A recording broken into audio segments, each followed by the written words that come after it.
ओम श्री गुरुवे नमः। प्रणाम भगवान।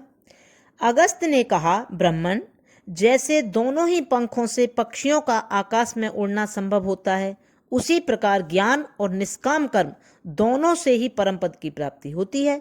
इस विषय में एक प्राचीन इतिहास है जिसका मैं तुम्हारे समक्ष वर्णन करता हूँ। पहले की बात है, कारुण्य नाम से प्रसिद्ध एक ब्राह्मण थे जो अग्निवेश के पुत्र थे। उन्होंने संपूर्ण वेदों का अध्ययन किया था तथा वेद वेदांगों के पारंगत विद्वान थे। गुरु के यहाँ से विद्या पढ़कर अपने घर लौटने के बाद वे संध्या वंदन आदि कोई भी कर्म न करते हुए चुपचाप बैठे रहने लगे। उनके मन में संशय भरा हुआ था। पिता अग्निवेश्य ने देखा कि मेरा पुत्र शास्त्रोक्त कर्मों का परित्याग करके निंदनीय हो गया है। तब वे उसके हित के लिए इस प्रकार बोले। अग्निवेश ने कहा, बेटा, यह क्या बात है?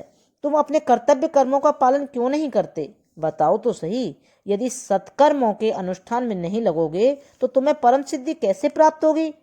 तुम जो इस कर्तव्य कर्म से निवृत्त हो रहे हो, इसमें क्या कारण है, यह मुझसे कहो।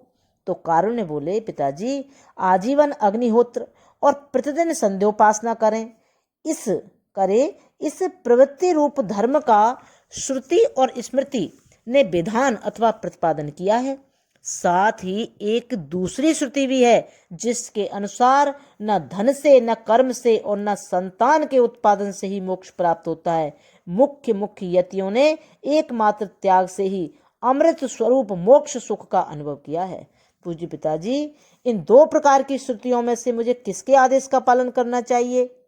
इस संशय में पड़कर मैं कर्म की ओर से उदासीन हो गया हूं।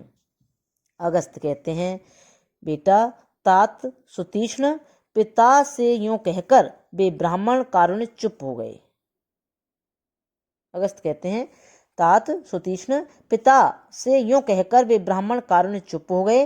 पुत्र को इस प्रकार कर्म से उदासीन हुआ देख पिता ने पुनः उससे कहा।